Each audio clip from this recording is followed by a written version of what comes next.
예, 그러면 이제 지금부터 이제 민사법 개관 파트인데요.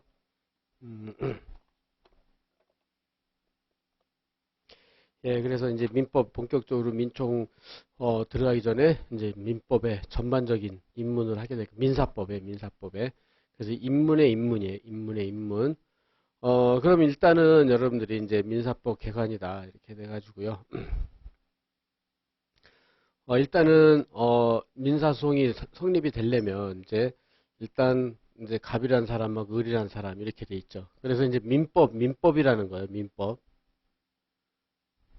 이제 여러분들이 이제 한문을 안 쓴단 말이에요. 이제 법전에서도 한문이 다 빠졌는데 법률 용어는 다 한문으로 돼 있어요. 그래가지고 한문을 안 쓰다 뿐이지 용어를 알려면 어느 정도 그 숨은 내용을 알아야 돼. 영어에서 뭐 그죠? 뭐 엄마다 마더 그러면 이렇게 마더 이 뜻을 아는 것처럼 비슷해요. 그러니까 여기서 이 민자는 백성민자고 그죠? 백성민자고. 그러니까 우리 일반인들이죠. 이건 법 그죠? 법.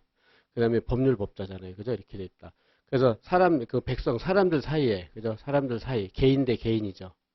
개인과 개인 사이에 일정한 분쟁이 생긴단 말이야. 싸움이, 그죠? 싸움이 생긴다. 그러면 싸움이 생겼을 때 누가 옳고, 누가 그르고, 그런 거를 결정해 주는 게 민법이란 말이에요. 사람과 사람 사이에. 그래서 대표적인 가장 많이 일어나는 게 소비대차. 여러분들이 소비대차 하면 뭐예요? 소비대차 하면? 알아요? 소비대차? 뭐예요? 소비대차는 돈을 꿔주는 거란 말이에요. 돈을 꿔주는 거. 근데 돈을 꿔줬는데 안 갚아요. 그런 분쟁이 제일 많겠죠. 지금 현재도 민사소송에서 제일 많은 게 돈 꿔줬는데 안 갚은 거. 그죠? 그 사람한테 어떻게 받아내느냐. 이런 걸 정한 게 민법이란 말이에요. 그래서 소비대차, 이게 돈을 꿔준다. 그 다음에 여러분들 매매는 알겠죠? 설마? 매매는 뭐예요? 팔구사고. 그죠? 팔구사고 하는 거. 그죠? 그 다음에 여러분들이 일상생활에서 가장 많이 접하는 거 임대차. 여러분들도 지금 그 신림동에서 공부하려면 뭐 전세를 들든지 뭐 월세를 들든지 하잖아요. 그게 다 임대차잖아요. 그죠? 이렇게. 이런 일들, 이런 데서 분쟁이 생기잖아요. 매매해서 물건을 줬는데 돈을 안 준다. 그럼 어떻게 해야 되느냐? 그럼 민법을 적용시켜 돈을 받아내야 될 거 아니에요.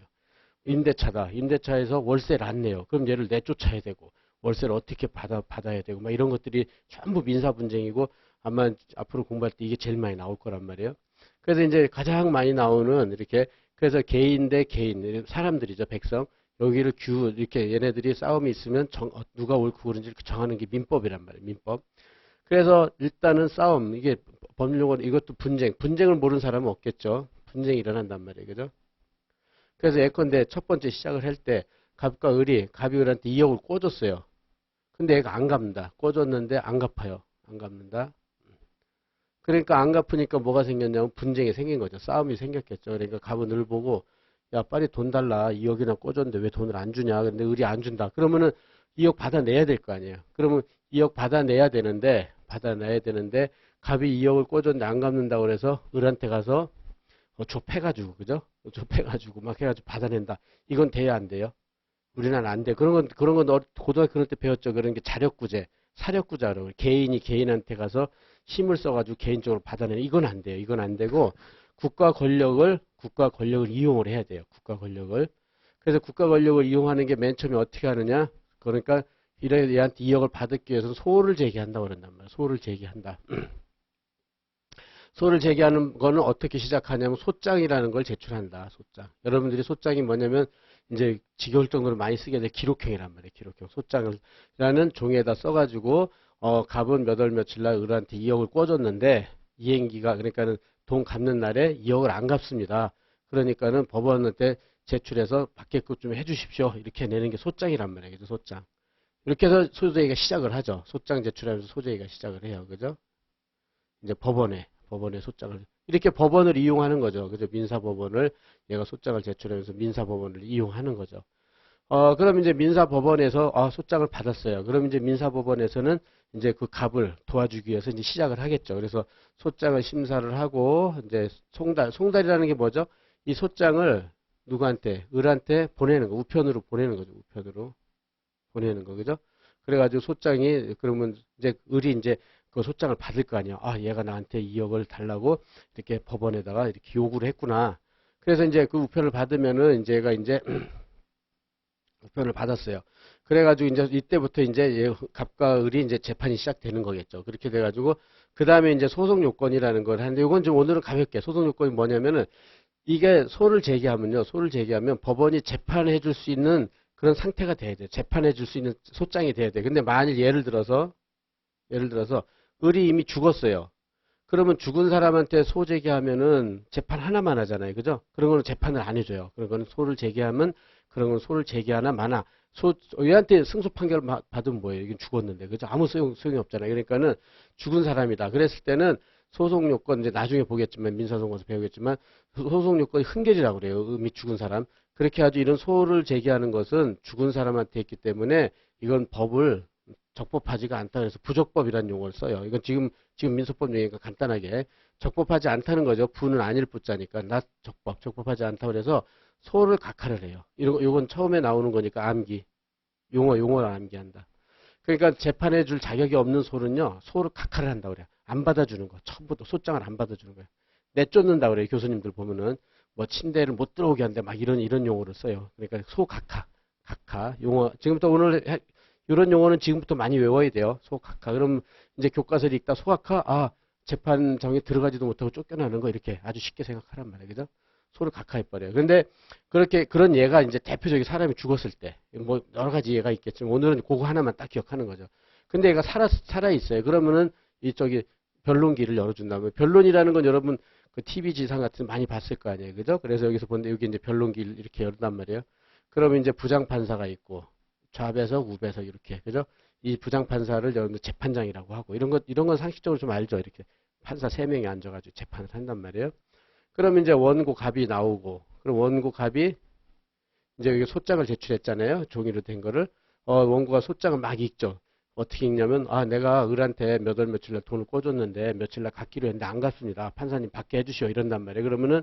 그러면 판사가 피고 얘기해보세요. 그런다고 그러면 얘가 하는 거를 답변서라고 그래요.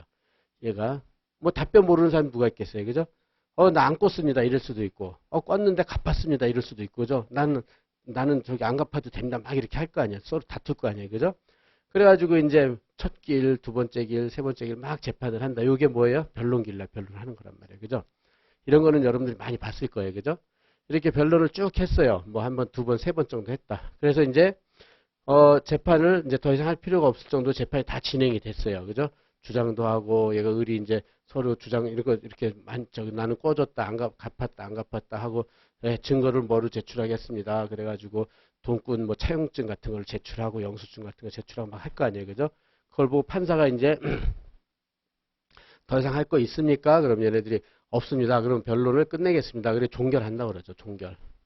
종결이 끝난다는 거, 이 뜻 모르는 사람은 없겠죠? 재판이 끝나는 거야. 변론 종결. 그래가지고 이제 판결을 선고하는 거죠. 판결을 선고한다. 판결. 그럼 이제 여러분 재판에서 원고가 승소할 수도 있고, 원고가 돈 꿔줬는데 얘가 이미 갚았다. 이럴 수도 있잖아요. 그럼 패소할 수도 있잖아요. 그죠? 원고, 승소, 패소. 이런 거를 갖다 법률 용어로 이제 영어 외우듯이 외워야 돼요. 원고 승소 판결을 뭐라고 그러냐면 청구 인용 판결이라고 그래요.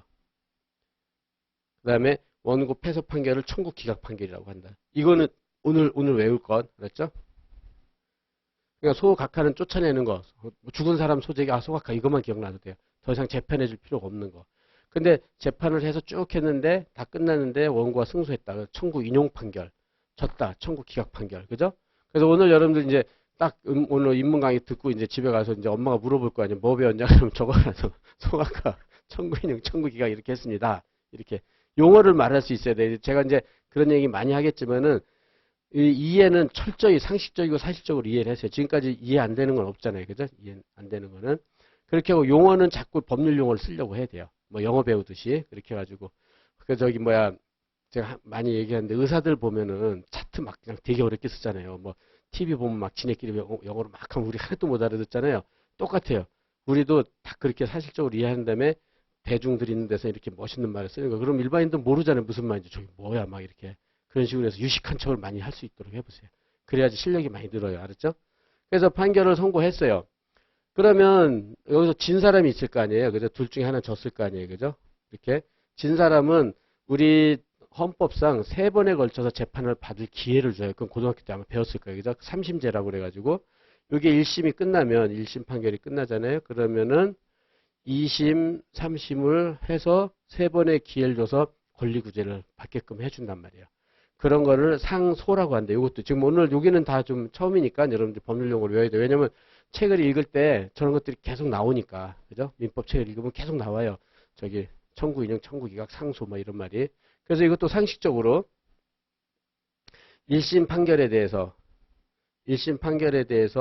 2심에 재판해달라고 신청하는 걸 항소라고 그래요. 항소. 그 다음에 2심 판결에 대해서 3심 법원 재판해달라고 하는 건 뭐라고 그래요? 상고라고 그래요. 상고. 두 개 합쳐서 일반 용어로 상소라고 그래요. 그렇죠?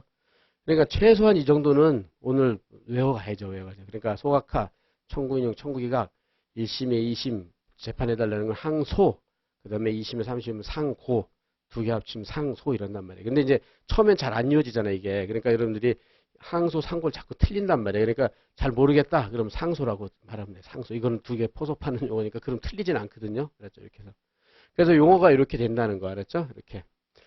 그래서 민사소송은 현재 우리 민사소송이라는 그 절차는 전부 다 이렇게 최소한 이렇게 요거는 골격적으로 이렇게 이런 절차에 거치게 돼 있어요. 그렇게 해가지고 원고 승소나 패소 판결을 하게 된다. 이게 민사소송. 우리가 여러분들이 평생 밥 먹고 살 그런 민사소송이 이거다. 그래서 이 절차에 우리는 변호사는 이렇게 여기 들어가가지고 원고 옆에 앉거나 변호사는 피고 변호사는 여기 피고 변호사 옆에 앉아가지고 같이 하는 거죠.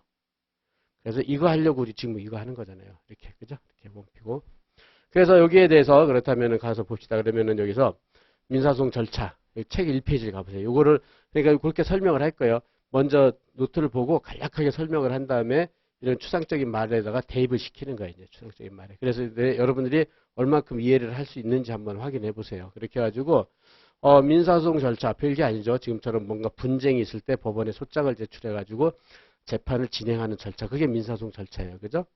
다음과 같이 진행된다. 그래서 그럼 쭉 보면서 어떻게 하냐면 이제 내가 변호사라면 이렇게 if 내가 변호사다. 됐다고 내가 변호사다. 내가 변호사가 됐다는 걸 전제로 해서 읽을 것. 알았죠? 판사, 검사 또는 변호사가 됐다고 생각을 하세요. 그래가지고 이 상황에서 나는 무엇을 어떻게 할 것인가를 생각하는 거예요. 그죠? 그렇게 해가지고 뭐 이런 말들 구체적 소송수에 어떻게 할 것인지 생각해요. 습관을 들이도록 자꾸 뭘 보면 이제부터 가서 신문지상이라든지 요새 보면 드라마에서 저 재판하는 거 많이 나오잖아요. 그럼 그걸 보면 나는 저건 어떤 단계구나 그런 걸 자꾸 대입을 시켜보는 거예요. 그죠? 그래서 그렇게 해야지 실력이 향상이 된단 말이에요. 민사 실력이. 그래가지고 그래서 이제 아까 말한 대로 그 노트에 나온 것처럼 맨 처음에 뭐가 있어야 돼? 분쟁이 있어야 돼. 분쟁. 그죠? 분쟁이 발생해야 돼. 싸움이 일어나야 돼. 돈 꿔줬는데 안 갚는다. 그 다음에 월세를 안 준다. 보증금을 안 준다. 그죠? 뭐, 매매를 했는데 돈을 안 준다. 뭐, 이런 식으로. 그렇게 해가지고, 이렇게, 요런 말들 봐보세요. 민법, 실체법은 당사자 권리관계 규율을 한다. 이런 말들이 어려운 거예요. 이런 말 하면은 그냥 끄떡끄떡 넘어가 버리세요. 이건 뭐 지금 이해가 잘 안 되니까. 그래서 지금처럼요, 이런 권리관계는 추상적으로 존재한다. 그죠? 지금처럼 이런 말은 뭔 말인지 모른단 말이에요. 그냥 뭐 그런가 보다 이렇게 해요. 그렇게 해가지고, 그런데, 여기서부터 당사자 사이, 갑과 을 사이 권리 조문의 다툼, 이게 분쟁이잖아요. 그죠? 내가 돈을 꿔줬는데 안 갚으니까 싸우잖아요. 싸움이 있다. 여기서부터 시작을 한다. 그죠? 그래서 요거요. 요 말 알겠죠? 자력구제는 금지된다. 이거는 개인이 개인한테 가서 때려가지고 돈 받아내거나 뭐 칼 들이밀고 이런 건 안 돼요. 이거는 우리나라 이렇게 되면 형사처벌을 받는단 말이에요. 이건 안 돼요. 이건 안 되고, 그러므로 법이 정한 절차에 따라서 따라서 문제를 해결해야 되는데, 그런 법이 민법과 민사법이란 말이에요. 민사법. 그죠? 이건 알겠죠? 분쟁이 발생했어요. 그 자력구제는 안 되니까 법원의 도움을, 국가기관인 법원의 도움을 요청하는 거죠. 그렇게 된다. 그래서 맨 처음에 시작되는 게 소장을 제출한다는 거죠. 소장 제출. 그래서 사적 분쟁은, 그죠? 당사자들 사이에서 알아서 해결을 해야 돼, 알아서. 그러니까 국가기관에 하소연해야 비로소 국가가 나서지, 국가가 우리한테 찾아와가지고, 야, 너 뭐 문제 있어? 내가 해결해줘. 이러지는 않을 거 아니에요, 우리가. 그죠? 그래서 알아서 국가가, 하소연해야 국가가 나서게 되는데, 그 하소연하는 방법이 뭐냐면은, 종이에다가 법원에 제출해서 하는 방식이 소장이라는 용어를 쓰는 거예요. 소장. 별게 아니라 소장. 그죠? 그렇게 해서. 그래서 이제 보면은, 여러분들이 이제 몇 페이지 가보 나오냐면 15페이지 가보세요. 가장 간단한 소장이 있어요. 15페이지.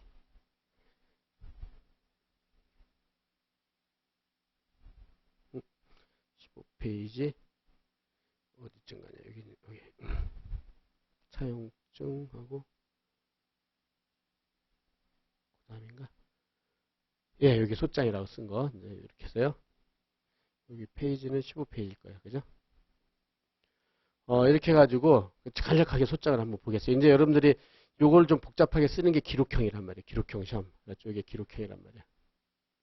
기록형 시험을 볼 때 여러분들은 기록형이 단일 과목은 제일 높아요. 175점이에요.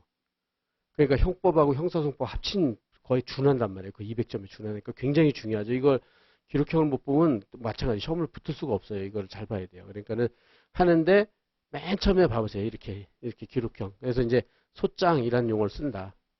소를 제기하는 종이라는 뜻이죠. 소장. 그래가지고 원고라는 사람, 김갑동이었죠. 김갑동이라는 사람이 그래서 소를 제기하는 사람은 원고라고 그래요.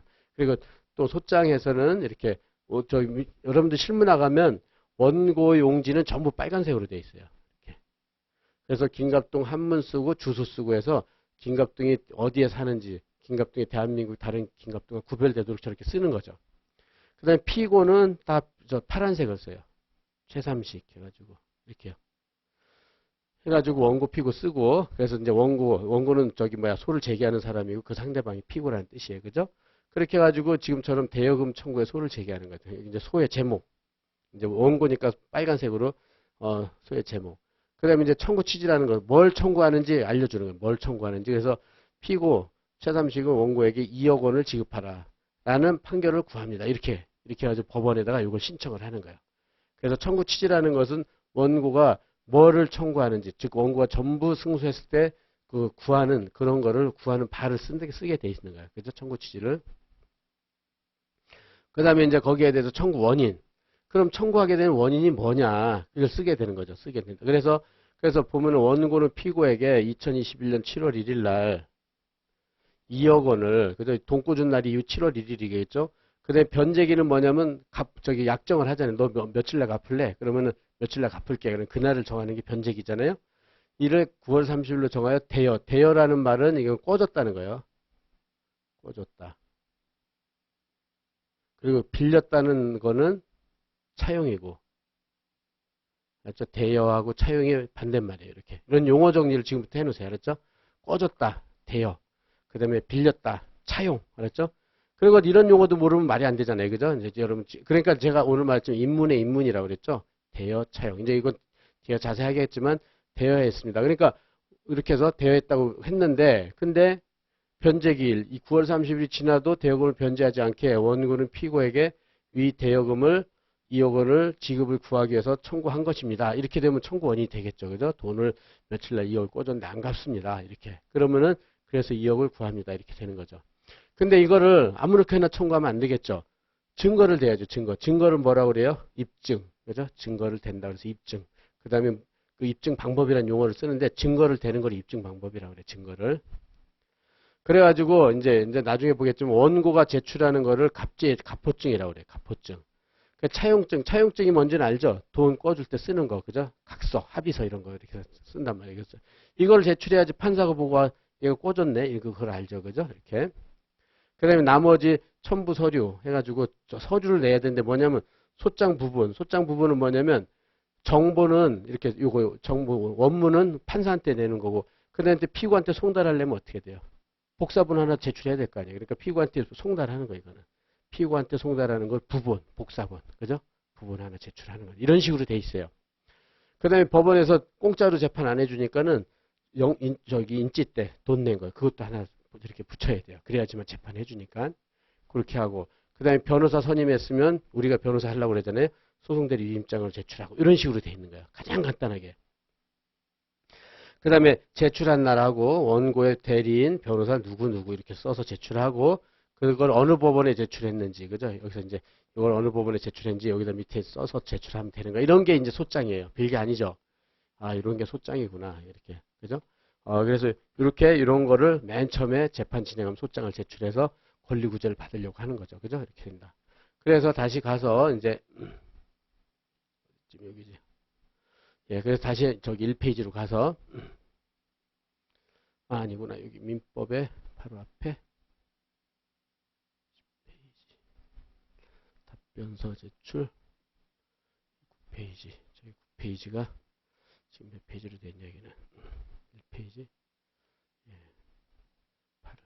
그래서 이제 소장을 제출한다. 그죠? 뭔지는 알겠죠? 이제 입체적으로 그런 걸 제출하는 거구나. 그렇게 하고 그 다음에 이제 소장을 심사한다. 그러니까 이거는 법원에서는 당연히 소장 심사를 한단 말이에요. 왜냐면 소장이 뭐 저기 정말 그 쓸 걸 안 썼다든지 잘못 썼다든지 그죠? 어긋나. 이건 좀 지금은 생략해도 되고요. 재판장이 보고 재판해 줄 수 있는지 심사를 하고 그 다음에 넘어가서 답변서. 그러면 이거는 피고가 원고가 제시한 소에 대해서 자신의 의견을 서면으로 제출하는 걸 답변서라고 그래요. 그래서 뭐라고 그러냐면 아까 말했죠. 피고는 나 안 껐습니다. 아니면 내가 껐지만 이미 다 갚았습니다. 이런 말을 해야 될 거 아니에요. 그죠? 그런 걸 답변서.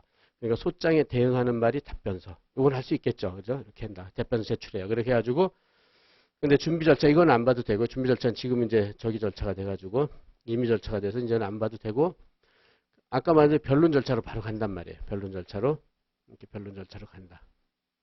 그러면은 변론 절차 아까 말했죠. 변론 절차는 별게 아니라 판사가 원고 피고가 출석을 하고 그다음에 공격 방어라고 그랬는데 별게 아니라 이제 얘네들이 서로 주장도 하고 증거도 제출하는 거예요. 그러니까 주장도 하고 증거도 제출하고 이렇게 하는 거. 그러니까 주장이 뭐냐? 나는 돈 꿔줬다. 아까 말 차용증 제시합니다. 증거 제출하고. 피고는 뭐라고 했어요? 갚았다 나는. 그리고 영수증 제출하고 막 이런 식으로 그런 걸 하는 거를 주장 증거 제출이라고 그래요. 변론 기일 날 하겠죠. 판사가 다 이제 말하면서 하겠죠. 여기까지는 되겠죠. 그 다음에 이제 재판이 끝나요. 이제 더 이상 재판할 게 없어요. 그럼 판사가 재판을 끝내겠습니다. 그래서 변론을 종결하겠습니다. 이렇게 그죠? 그래서 법원은 이제 변론 절차를 끝내고 그다음에 판사는 이때까지 모인 자료를 토대로 판결문을 쓴단 말이에요. 그죠? 그래서 판결문을 쓰고 그래가지고 이제 판결에 선고를 한다. 그죠? 판결 선고. 그랬을 때 최초로 나오는 말 소송 요건이요. 소송 요건. 아까 말 죽은 사람만 생각해서 죽은 사람한테 소가 제기됐다. 그럼 재판할 수가 없잖아요. 그러니까 소장을 안 받아주는 내쫓는 그런 판결을 하게 되는데 그게 뭐라고 그랬죠? 소각하. 그죠? 소각하 판결을 하게 된다. 그죠? 이거 그렇게 하나 외우라고 그랬어요. 이거는. 그 다음에 원고가 주장하는 권리 인정할 수 없어서 원고 패소. 이건 뭐라고 그랬죠? 청구 기각이라고 그랬죠. 청구 기각. 청구를 기각하는 판결을 선고한다. 그 다음에 원고를 승소 판결을 내린다. 그러면 청구를 인용한단 말이에요. 그러니까 용어 3개. 소각하, 청구 기각, 청구 인용. 앞으로 교과서나 판례 읽을 때 여러분들이 그거 딱 저게 나오면 이게 그거구나. 이렇게. 그죠? 최소한 이 정도는 알겠죠? 승소, 패소. 그 다음에 불복. 이게 이제 상소를 한단 말이에요. 불복 절차가 상소를 한다. 아까 다 합쳐서 상소라고 그랬잖아요. 그죠? 그래서 여기서 본 대로 여기서 1심에 대해서 패소한다는 항소란 말이에요. 1심에 대해서 2심 재판부한테 재판해달라는 거 항소. 그죠? 그 다음에 2심에서 패소한 당사자는 상고. 그죠? 2심 판결에 대해서 대법원에 재판해달라고 그러는 건 상고. 항소, 상고 다 합쳐서 상소. 자꾸 외우세요. 알았죠? 이거는 그래서 이제 이 정도. 그죠? 이 정도. 요거만 해세요. 요거만. 이거는 용어만 해요. 이건 말 그대로 영어 단어 외운다 생각하고 딱 이 정도로 해서 그러면 이제 끝났어요. 여기서 끝났어. 그럼 이제 민사소송에서 다음 페이지로 넘어가세요. 민사소송에서 민사소송법 이제 여러분들이 이제 민법이 끝나면 민사소송법을 하게 되는데 민사소송법은 뭐냐면 요것만 기억해서 절차를 규정해 놓은 거예요. 절차법. 이게 뭐냐면은 노트를 치면요. 이제 여기서부터 여기까지 소장 제출에서부터 판결 2심 3심까지 여기까지 소장은 어느 법원에 제출하고 뭐 소송 요건은 뭐고 재판할 때는 어떻게 하고 판결은 며칠 날 하고 뭐 이렇게 쭉 규정했을 거 아니에요. 요걸 규정해 놓은 게 민사소송법이에요. 민사소송법. 왜? 여기서 여기까지. 그죠? 그래야지 뭐가 그러니까 이런 건 절차잖아요. 절차가 뭔지는 알죠? 이렇게 쭉 흘러가는 거를 규정해 놓은 게 민사소송법. 그럼 여러분들은 아마 1학년 2학기 때쯤 가면 다 민사소송법을 하게 될 거예요. 그러니까 그때 하는 거죠. 여기서부터 그때까지. 그래서 절차법. 이렇게 절차법 하나만 딱 기억하면 되고. 그 다음에 우리가 하려니까 민법이잖아요. 민법의 역할. 민법. 그러니까 이제 추상적인 말로 보면 어떻게 되면 권리 의무 발생 소멸 그 내용 기타 법률의 실적 판단 기준을 정해 실체법 이렇게 이런 거는 얘기했잖아요. 이렇게 추상적인 말은 해나만 해요. 아무 필요가 없어요. 그러니까 여러분들이 민법은 권리, 의무 요거만 기억해 보세요. 그래가지고 여기서 본 대로 여기서 원고가 승소했어요. 청구 인용 판결 내렸죠. 그 원고가 뭐가 있다는 거죠? 원고한테 돈 받을 권리가 있다잖아요. 그죠? 있다. 그 결과 피고는 뭐죠? 돈을 지급할 뭐가 있다 그래요. 권리의 반대말이 뭐예요? 권리의 반대말이 의무잖아요. 의무. 의무가 있다. 이렇게 되는 거죠. 의무가 있다. 이렇게. 간단하죠? 얘가 승소하면은 얘는 2억 받을 권리가 있다. 판결 내려준 거야. 그 반대 방면으로 피고는 돈 줄 의무가 있다. 이걸 판결한 거죠. 이렇게 권리가 있다. 의무가 있다. 또 패소하면 어떻게 돼요? 이건 없다잖아요. 없다. 그죠? 없다를 확정해 주는 거 아니에요. 법원이. 그죠? 이렇게 권리가 있다. 없다. 있다. 없다. 이렇게 이런 거를 정해주는 법이 민법이다. 이렇게 생각하면 돼요. 이렇게. 그죠? 개인과 개인이 싸움이 일어났는데 누구 원고한테 권리가 있다. 없다. 피고한테 의무가 있다. 없다. 정해주는 법. 그게 이제 민법이란 말이에요. 그죠? 그러니까 여러분들은 이걸 하는 거예요. 근데 이제 이런 민법이 왜 방대하냐면 지금 옛날부터 지금 뭐 그죠? 수많은 사건들이 있을 거 아니에요. 그거를 법에서 다 일일이 규율하다 보니까 민법이 엄청나게 많은 거예요. 그게 알았죠?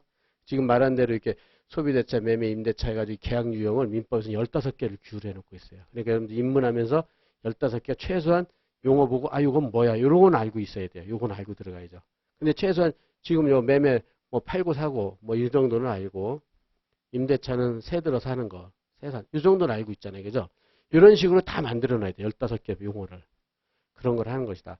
그래서 결국은 이렇게 저렇게 소장 제출부터 쭉 해서 판결 선고하는 것까지 절차를 규정한 게 절차법이 민사소송법이에요. 그 다음에 결론 판결을 선고해서 원고한테 권리가 있다, 피고한테 의무가 있다 이런 걸 규정해 놓은 법이 무슨 법이요? 민법이라고 한단 말이에요. 그래가지고 민법 이렇게 권리가 있다, 의무가 있다를 규정한 법을 뭐라고 그러냐면은 실체법이란 용어를 또 쓰는 거예요. 이렇게 실체적인 거를 규정해 놨다. 이 실체가 뭐냐면 권리 의무예요. 권리 의무. 알았죠? 그러니까 이런 식으로 용어를 다양하게 쓰는 거예요. 다양하게. 그러니까 우리가 처음에 책을 읽으면 뭐 민법도 뭔지도 모르고 실체법이 뭔지도 모르고 뭐 대충 하고 넘어가다 보면 그게 누적 때문에 하나도 모르게 돼 있어요. 그냥. 그러니까 지금 나올 때마다 최소한 할 수 있는 것들은 이렇게 정해놓고 가는 거죠. 그러니까 절차법의 반대말이 실체법이에요. 절차를 규정해 놓은 거죠. 절차에서는 권리가 있다 없다는 하나도 규율 안 해놓는단 말이에요. 그죠? 그건 오직 민법에서 뭐 돈을 꿔주면 꿔준 사람한테 권리가 있다. 뭐 이런 식으로. 이게 민법이고 실체법이고 이렇게 돼 있어요. 예, 이래서 민법의 역할은 권리 의무를 정하는 법 이렇게만 해놓으면 돼요. 여기처럼 권리 의무 정도 쭉 빼고 그죠? 이렇게 해서 권리가 있냐 없냐 요것만 정하는 법 이렇게 하면 되죠. 권리 의무를 정하는 법 이렇게 중간에 추상적인 다 빼고 민법하면 권리 의무 정하는 법 이렇게 하면 쉽잖아요. 그죠? 그것까지만 딱 끝. 그 다음에 이제 민법의 구성은요. 그래서 총 5개로 구성이 돼 있어요. 이렇게. 이제 이걸 하는 거죠. 그럼 민법 총칙이다. 그러면은 민법 총칙은 항상 아까 말한 대로요. 여기서 아까 그 그림을 보면은 어떻게 돼 있느냐. 사람이 항상 있잖아요. 그죠? 여기 개인 대 개인. 항상 사람이 있잖아요. 사람. 모든 법은. 그죠? 분쟁은 모든 분쟁은 사람끼리 다툼이 있죠? 그 다음에 뭐 2억을 꿔줬다. 또 물건을 뭐 줬다. 임대차는 세가 뭐 2억이다. 뭐 2억. 하여튼 이런 식으로 요것도 항상 있을 거 아니에요. 분쟁이 있으면 뭐 목적이. 뭘 달라고 하는 목적이 있을 거 아니에요. 그죠? 그 다음에 여기서 돈을 꿔줬다 갚았다 하는 의사가 있을 거란 말이에요. 돈을 꿔줬다 안 꿔줬다 이런 의사 표시. 그죠? 이런 식으로 해서 모든 분쟁에는 사람이 있죠. 그 다음에 2억 물건 뭐 같은 목적이 있죠. 그 다음에 꿨다 갚았다. 매매했다. 샀다 팔았다. 그죠? 전세 났다 안 났다 뭐 이런 것처럼 의사 표시가 있단 말이에요. 그래가지고 이게 왜 총칙이냐면 주체 사람은 다 있잖아요. 어느 분쟁이라도 객체도 다 있잖아요. 그죠? 뭐 여기 얘는 2억이라고 했지만 의사 표시가 다 있잖아요. 그죠? 꿨다 갚았다. 그죠? 꿨다 뭐 갚았다 뭐 이런 식으로. 그러니까는 민법 총칙은 모든 분쟁에 공통되는 게 딱 3개라는 거예요. 주체, 객체, 의사 표시. 그래서 그것만 통틀어서 따로 설명을 하는 거예요. 통틀어서. 그러니까 총칙이라는 말을 쓰는 거예요. 그렇게 하고 물권이라는 게 있다. 그러니까 요거부터 민법 총칙이라는 게 있고 물권, 채권, 친족, 상속이랑 이렇게 5개로 돼 있어요. 이렇게. 그래서 물권은 지금 뭔 말인지 모르겠지만 부동산 같은 경우 등기된 사람이 갖는 권리 그냥 이렇게 체크만 해주세요. 뭔 말인지 잘 모를 테니까. 채권은 사람이 사람한테 일정한 청구를 할 수 있는 권리를 말하고 친족은 잘 알죠. 여러분들. 엄마, 아버지, 그 다음에 부부, 그 다음에 뭐 입양, 뭐 혼인, 이혼 이런 것들은 여러분들이 좀 많이 접하는 것들이잖아요. 이런 거를 규율해 놓은 건 친족법. 상속법. 사람이 아버지가 죽었다. 그럼 상속을 받잖아요. 그러니까는 상속이 아주 중요하잖아요. 그죠? 이렇게 상속이 뭔 줄 알죠? 아버지 재산 그대로 물려받는 거. 엄마, 아버지 재산 물려받는 거. 이걸 규율해 놓은 법이에요. 그러면 이렇게 해서 총 5개가 있는 거예요. 총 5개.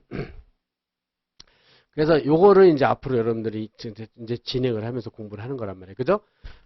그래서 이제 기대를 하시고. 그래서 이제 여기에서부터 이제 민법 주체에서는 뭐 자연인 법인이 있고 객체가 있으면 뭐 이게 나오는데 이건 여러분들 소개하는 정도니까 의사표시는 뭐가 있고 물건은 뭐가 있고 그러니까 이거는 지금은 보지 마세요. 왜냐면은 이제 앞으로 공부할 것들이 이제 공부할 것들 이렇게 와 이런 것들 어마무시한 것들이 쫙 있구나. 그러니까 지금 뭔 말인지 하나도 몰라도 이제 앞으로 이제 10일 지나면 웬만하면 용어는 알게 될 거예요. 용어는 이렇게 채권 강론, 계약 강론, 친족, 상속 이렇게. 예, 그다음에 이제 민법의 적용 유형 이렇게 나오는데 이게 이제 민법의 입문이에요, 입문. 우리가 이제 본격적으로 민법 총칙, 물권, 채권 들어가기 전에 모든 교수님들이 이제 전체적으로 민사법이 적용된 유형을 갖다 이렇게 딱 정해놔요. 그렇게 해가지고 이거를 알면은 여러분들이 어느 정도 이제 민사법에 대해서 어느 정도 개관이 되는 거예요. 그죠? 그래서 이제 여러분들 큰 목차를 봐보세요.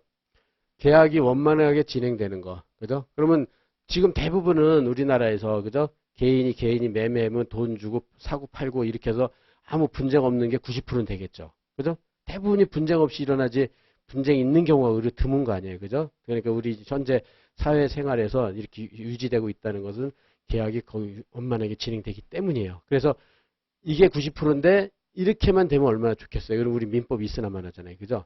근데 이거 말고 병적으로 분쟁이 생기고 잘못되고 이런 것 때문에 이제 우리 민법을 배우는 거란 말이에요. 그래야 우리가 또 변호사 해먹죠. 그죠? 그래서 생각하고.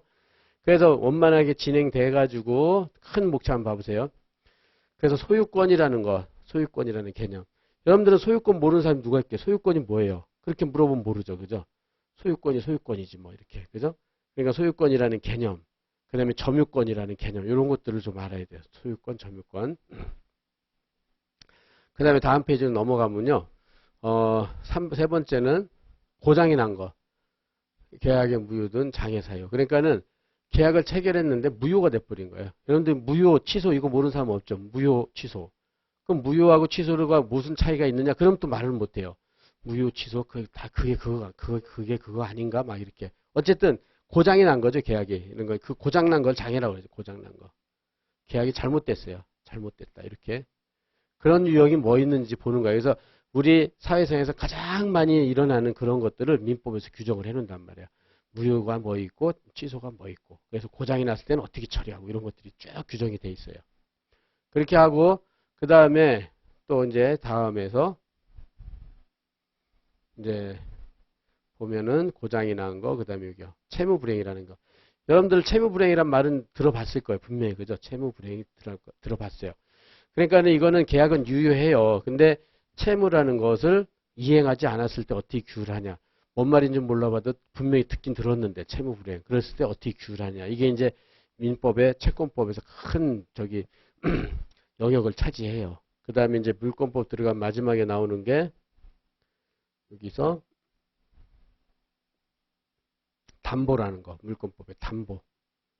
이렇게 5가지 유형. 담보라는 말 여러분 들어봤죠? 담보가 뭐예요? 돈을 꿔주면 야 A가 B한테 돈 꿔줄 때 야 너 담보 좀 줘야지 내가 돈을 꿔주지 그냥 아무것도 없는데 어떻게 꿔주냐 이럴 거 아니에요. 그죠? 그랬더니 나 재산이 없어. 그럼 나 안 꿔줄래. 그럼 너 담보할 게 없지 않냐 이렇게 얘기를 한단 말이에요. 그죠? 그럼 이 담보라는 게 과연 뭐냐 법적으로 이런 것들을 하는 거예요. 그래가지고 제가 입문의 입문이라고 말한 이유는 이렇게 그 교수님들이 이제 민법 처음에 입문을 할 때 그러니까 법학이라는 거 입문할 때 이렇게 5가지 유형을 어느 정도 이해하고 그 다음부터 들어가라 이렇게 설명을 하거든요. 그래서 첫날은 항상 이걸 하게 돼 있어요. 그렇게 해가지고 그래서 맨 앞으로 가서 이제 원만한 원만한 진행부터 보겠어요. 그래서 계약의 유효한 성립 이렇게 나온단 말이에요. 그러면 여러분들이 간단히 보겠어요. 지금 그 밑에 노트 1페이지 가보세요. 그러면 계약이 이제 마찬가지 적용 유형에서 유효하게 원만하게 진행을 한다. 그래서 이제 우리는 법학에서 맨 처음에 설명을 많이 하는 게 소비대차 아닌 매매예요. 매매. 그래서 이제 법학을 잘하는, 그러니까 여러분들이 민법을 잘하는 사람들은 매매라는 거 하나만 가지고도, 매매계약 하나만 가지고도 민법을 아까 말한 민총부터 물권, 채권, 친족, 상속 다 설명할 수 있어야 된다. 이렇게까지 말할 정도거든요. 그러니까는 매매라는 게 아주 중요해. 그리고 이거는 시험에서 제일 많이 나오죠. 매매 가지고 문제를 낸단 말이에요. 매매. 사고 팔고. 그러면 여기서 일단 A라는 사람이 있어요. A라는 사람이 건물과, 그죠? 건물과 토지. 건물, 토지 모르는 사람은 없겠죠? 그걸 A가 소유하고 있다는 거예요. A가 소유. 소유가 뭐예요? 소유. 우리가 상식적으로 하면 소유. 뭐 A 상식적 A 거잖아. A 거. A 거란 말이야. A 거. 그죠? 여러분들도 뭐 여기 가지고 있을 수도 있잖아요. 내가 건물, 토지, 뭐 차를 가지고 있을 수도 있고, 뭐 예컨대 이런 거. 내가 볼펜이다. 이거 내 거. 그죠? 그건 내 소유라는 뜻이죠. 내 소유, 내 거. 소유. 그러니까 이 사람이 이제 여기 건물하고 토지에 살다가 팔겠다는 게 매도죠. 그죠? 매도는 팔겠다는, 팔매자예요. 팔겠다. 매도하는 사람 인이고. 그래서 여러분들 물건 팔 때 어떻게 하죠? 그러니까는 복덕방 가가지고, 나 이거 물건 팔으려고 그러는데 좀 팔아주시오. 이렇게 하잖아요. 그죠? 그래서, 그런데 얼마, 한 5억이면 팔겠어. 이렇게 제안을 할 거 아니에요. 그죠? 그런 거를 청약이라고 그러나요? 청약. 이렇게 제안하는 거. 야, 나 5억이면 이 토지와 건물 팔게. 그러니까 그거 좀 내줘. 그런 의사를 표시한단 말이에요. 이런 게 하나씩, 그죠? 이 사람 거, 소유, 팔겠다, 매도, 그죠? 매도. 그거를 제한하는 거, 청약, 그죠?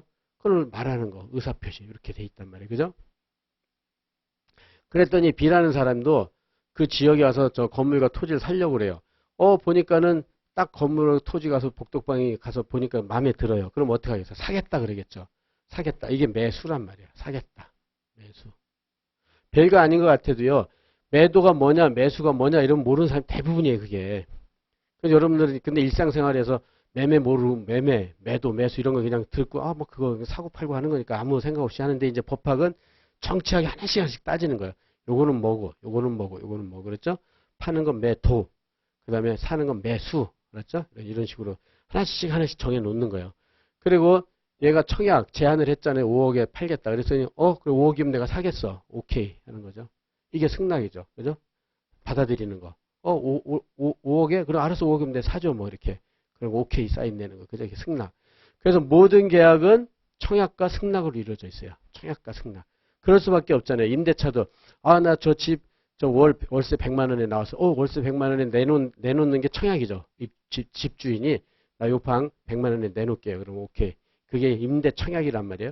근데 이제 우리도 가서 원룸 얻으려고 보니까는 100만 원이면 여기 사는 게 좋을 것 같아. 그러면 100만 원 오케이. 그게 뭐야? 승낙. 그죠? 그러면은 임대차 계약이 체결되는 거예요.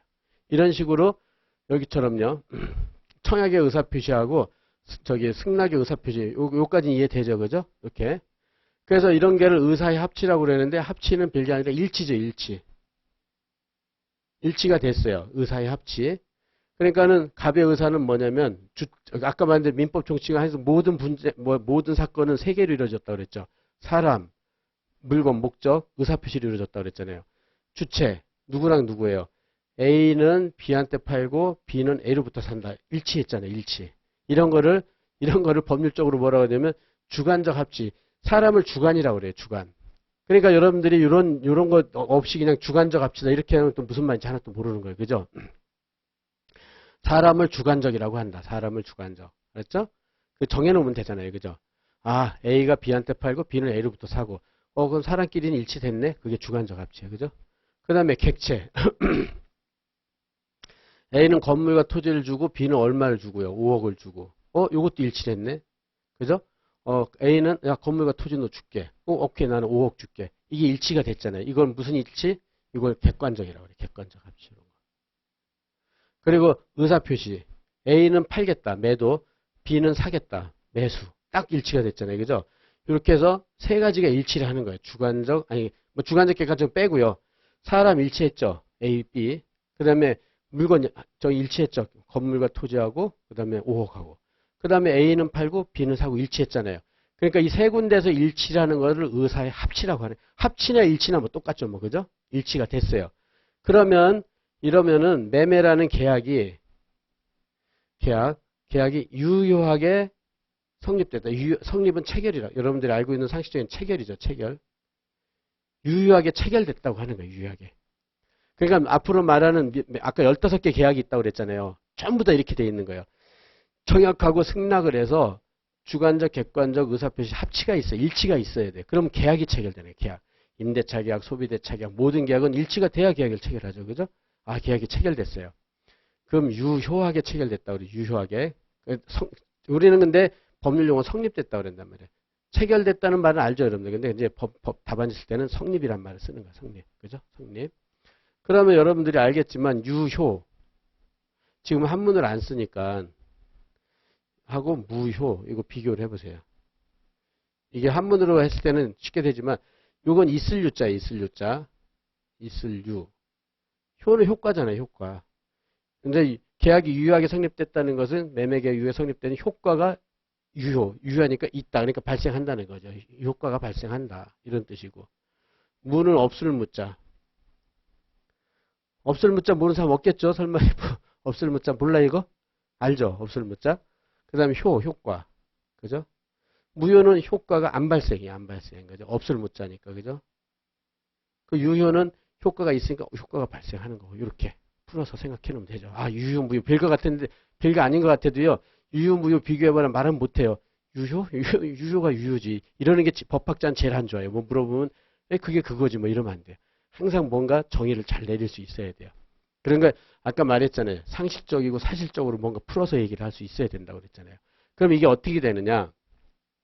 이제 책을 보면 어떻게 되냐면은 이런 매매 계약을 법률 요건으로 해서 법률 효과가 발생한다. 이런 말을 써버린단 말이에요. 그러면 이게 뭐야? 뭐 매매 계약이 법률 요건에서 법률 효과가 발생 이렇게 된단 말이에요. 그러니까 요건이 뭔 줄 알죠? 요건이 뭐냐면 이 세 개가 일치하는 게 요건이에요. 여기 세 개가. A는 B, 건물 토지 유혹, 사고 팔고 이렇게 요건이 되면 유효, 효과가 발생하는 거예요. 효과가 발생. 이게 효과하고 발생이 유잖아요. 유효하게 발생한단 말이에요. 그러면 매매 계약 효과는요. 법률 효과라는 것은 법률이 민법이잖아요. 민법. 민법에 규정이 돼 있어요. 규정. 민법에 규정돼 있어요. 이렇게 매매 계약이 유효하게 성립됐으면 법률 효과, 민법에서 효과를 규정하고 있는 규정이 뭐냐? 그럼 상식적으로 생각해 보세요. 매도인은 팔았으니까 뭘 줘야 돼요? 건물하고 토지의 소유권도 줘야 되고 점유권도 줘야 돼요. 이게 이렇게 소유권과 점유권을 넘겨줄 의무가 생겼죠. 의무가 뭔지는 알잖아요. 반드시 이행해야 될 그죠? 행위잖아요. 이행해야 될 행위. 그죠? 소유권이라는 것은 A의 자기의 권리, 자기 것이라는 그 권리고 점유권이 이렇게 내가 점유 갖고 있는 게 점유야. 갖고 있는 거. 소유라는 것은 법이 그 사람 거라고 인정한 자격이에요. 인정한 자격. 그죠? 그러면 상식적으로 생각했을 때 A는 팔았으니까 어떻게 해야 돼요? 당연히 소유권도 넘겨주고 이거 내가 살고 있는 것도 야 네가 사라고 넘겨줘야 되잖아요. 그죠? 그렇게 해죠. 그럼 얘는 무슨 의무가 생겨요? 매수인은 돈 줘야죠. 돈. 5억을. 그죠? 매매대금 5억을 지급할 의무가 생긴 거예요. 그럼 요건 의무고. 아까 얘기했죠. 민법은 뭐를 정하는 거라고 그랬죠? 권리 의무를 정하는 거라고 그랬잖아요. 그럼 매도인은 이런 의무가 있는데 무슨 권리가 있어요? A는 B한테 5억 달라고 할 수 있는 권리가 생겼잖아요. 그죠? 권리가 생겼어요. 이렇게. 그리고 얘는 무슨 권리가 생겼어요? 얘는 B는 A한테 야 소유권하고 점유권 넘겨줘 할 수 있는 권리가 생겼죠. 그죠? 이렇게 권리가 생겼단 말이에요. 이렇게. 이거는 사람 대 사람이죠. 권리 의무가 딱 됐죠. 이렇게 해서 우리 법학에서는 특히 민법에 들어가면 이런 의무를 뭐라고 그러냐면 채무라고 그래요. 용어가 바뀌어요. 우리가 일반적으로는 의무인데 민법이라는 법학으로 들어가면 5억 줄 채무라고 그래요. 채무. 그렇죠? 그러면 얘도 채무가 생겼죠. 얘도. 소유권과 점유권을 넘겨줄 채무가 생겼어요. 그리고 얘가 A나 B가 달라고 하는 권리를 뭐라고 그랬어요? 채권. 이거 채권이라고 권자 붙이면 되잖아요. 채권이 생긴 거죠. 그래서 이게 채권법이에요. 두 개 합치버리면은 채권법에서 이걸 규율한단 말이에요. 채권. 이렇게. 그래서 이런 거를 채권법에서 규율한단 말이에요. 채권법. 별게 아니죠. 그러니까는 아까 말한 대로 그 소비대차 같은 경우에서 5억을 꿨으면 5억을 줄 의무가 있는데 그게 채무란 말이에요. 5억을 지급할 채무. 안 준다? 그러면 채권법에서 그 안 주는 사람은 소재기하면 주어야 된다고 규정이 돼 있어요. 민법에. 여기도 민법에 보면은 매매를 하면은 매도인은 소유권과 점유권을 넘겨주고 매수인은 매매대금을 지급해야 된다. 이렇게 규정이 돼 있어요. 그게 민법에 규정돼 있어서 법률 효과라고 그러는 거예요. 그러니까는 유효하니까 어떻게 돼요? 효과가 발생하잖아요. 그러니까 얘네들은 이런 뭐라 그래요? 채권 채무가 발생했다 이런 말을 쓰는 거예요. 매매계약 유효가 체결되면. 근데 이제 여러분들이 그냥 책을 읽으면 어떻게 써 있느냐? 이 매매계약을 법률행위로 법률 요건으로서 법률효과 발생 이런 말만 써 있어요. 그러니까 이렇게만 써 있으면 무슨 말인지 하나도 모르는 거야. 그게 뭔 말이야? 이렇게 된단 말이에요. 그죠? 근데 이렇게 풀어서 한번 생각해 놓으면 그렇게 어렵지 않단 말이에요. 그래서 제가 항상 첫날 이런 얘기를 많이 해요. 여러분 오늘 가서 엄마랑 이렇게 딱 앞에 놓고 엄마 이 채권 채무가 뭔 줄 알아? 그래서 이런 거 설명할 수 있으면 되는 거야. 설명할 수 있으면.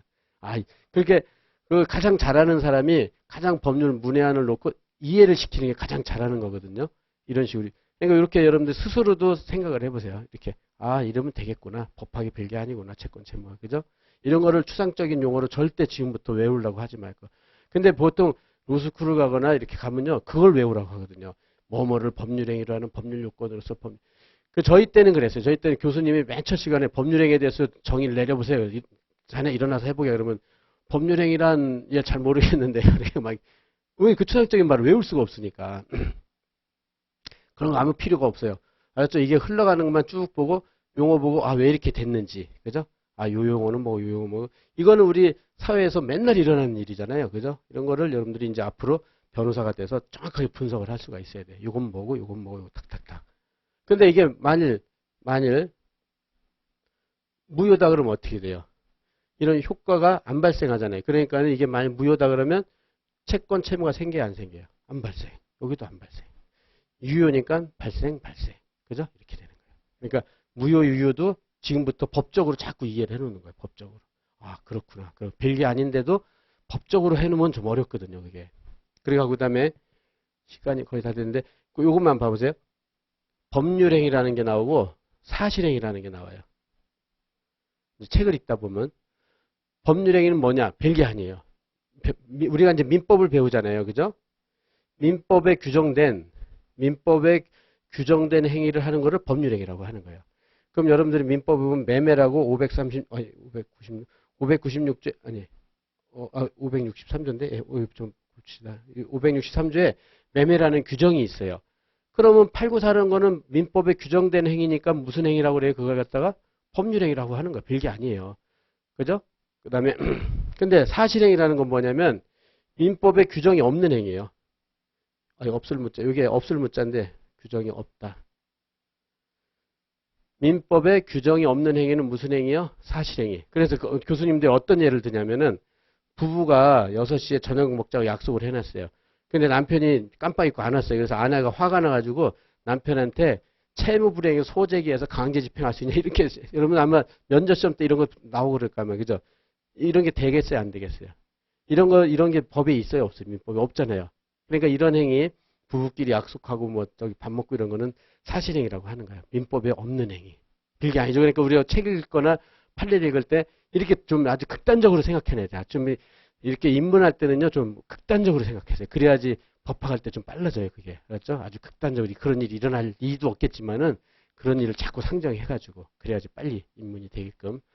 예, 그래서 지금 또 1시간 지났는데, 지금부터 10분 쉬면서 요것만이라도 해보세요. 요 채권 관계. 이런 과정을 통해서 채권 채무가 생기는구나. 알았죠? 유효, 무효. 그렇죠? 예, 그래서 10분 쉬고 다음 진도를 나갈 수 있도록 합시다. 그래서 세 타임을 하는데, 여러분들은 힘들지 않을 정도만 할 거예요, 매일.